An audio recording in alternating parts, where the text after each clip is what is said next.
Hey, what's going on everybody? It's Joe, Profits on Prime. Today I'm going to make a quick intro video to Keepa. I'm going to show you a couple of good products and something that I probably wouldn't sell. So to start, one of the first things that I'll look at is right under the listing over here. Amazon will give you their projected monthly sales for that item. So this isn't too important to me, but it will give me kind of a direction of if that product sells really good or not before I even get to the rest of the data.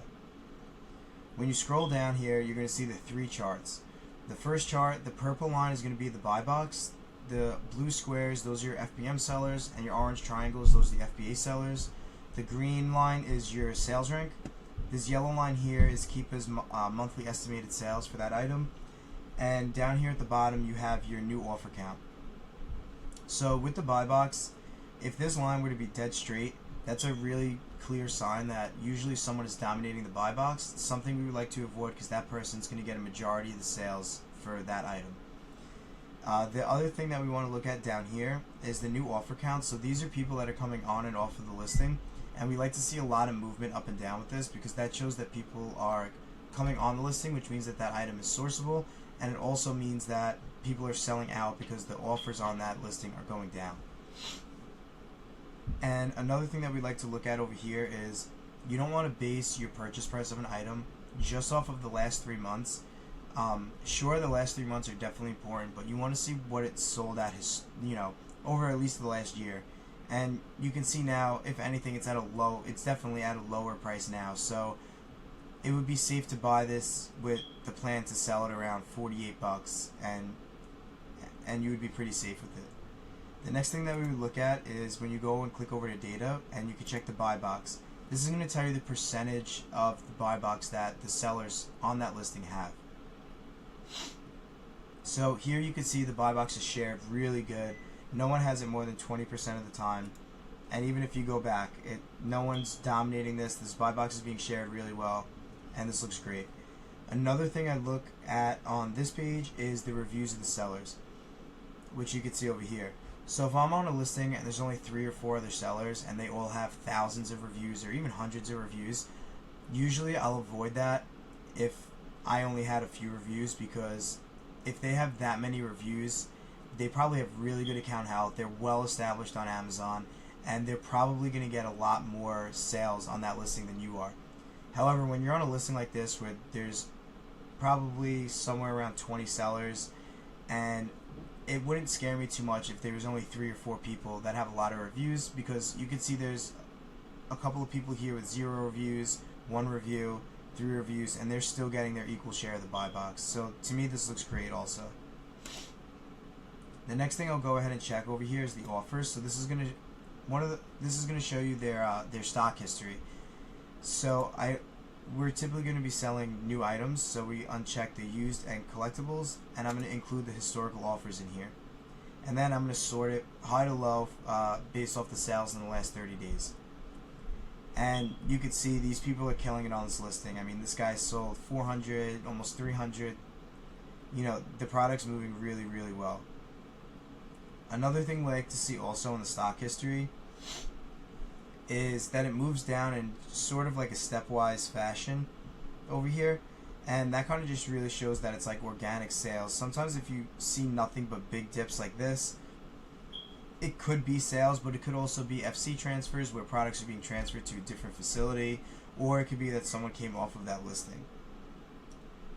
I really don't see any other offers that look like that here, maybe on one of the other products, but this product looks great. I would definitely test this product out.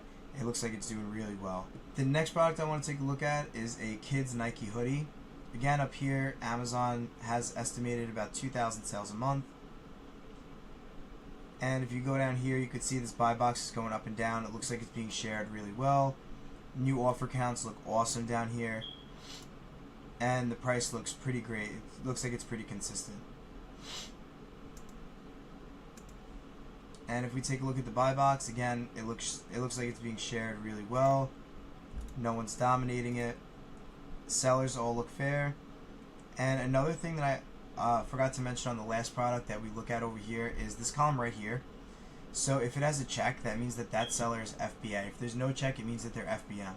So if you go onto a listing and you were to see that all of these sellers have check marks, that means that the buy box is pretty much being given to everybody who's selling that product FBA, and if you plan on FBMing that product, you most likely will not get a lot of sales on it at all, especially if all the FBM people are down here and all the FBA people are up here.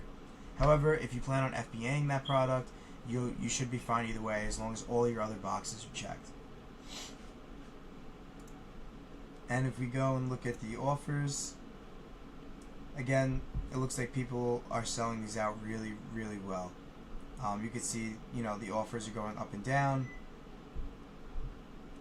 And this is kind of like the dip that I was talking about on the last product. So this guy went from 149 to 3 in one day. It's definitely possible on a product that looks this great that he sold that many in a day. But if every single offer looked like that, it would definitely be a little suspicious. Probably something that I would try to avoid. If anything, I would do a really small test order with it.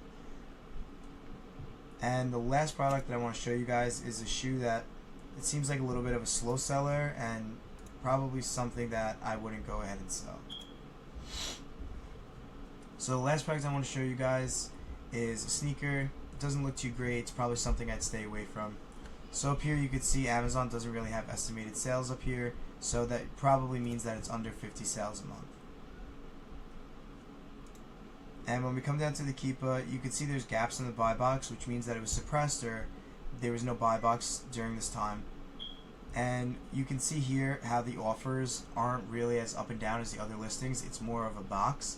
So for example, here you can see there was just 6 sellers for just about a week. So pretty much what this just means is a lot of people are probably holding stock on this, or they're not really selling out as fast. And over here you can see it's really scattered, it's up and down. People are selling it as high as 122, as low as 70, so the price is definitely a little bit all over. And if you look at the buy box doesn't look too bad. It does look like it's been shared around a little bit. And this is what I was talking about with the FBAs. So almost all of these sellers are FBA sellers, so especially if I planned on FBMing this product, I definitely would skip on this product. And if we look at the offers, again, it doesn't really look like anybody's selling this at all. I mean, a couple of sales a month. So this looks like a really slow selling product, and it's definitely something that I would skip on. Usually, when people first start selling on Amazon, they lack the confidence to buy a lot, and I think that confidence comes from really learning how to read the charts on Keepa and knowing the data well enough to be confident to make a big purchase order, and that's really when you're going to start seeing your sales increase. And one of my best tips for this is when I first started selling out, Keepa was a big struggle for me. I really didn't understand the data. There was so much stuff there.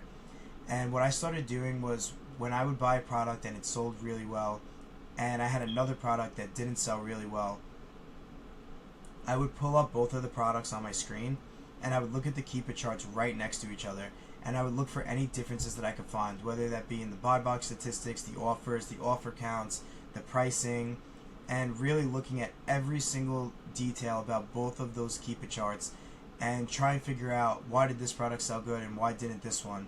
And the more and more you do that, you'll notice more and more differences, and you'll notice more characteristics that a good listing has compared to a bad listing, and then you'll start buying better and better products. Your confidence will go up, and you'll start buying larger and larger and larger quantities, and you're going to see your sales go up exponentially. I hope this video helped. If you guys have any other questions or anything, please feel free to reach out. And again, I appreciate it. Thank you.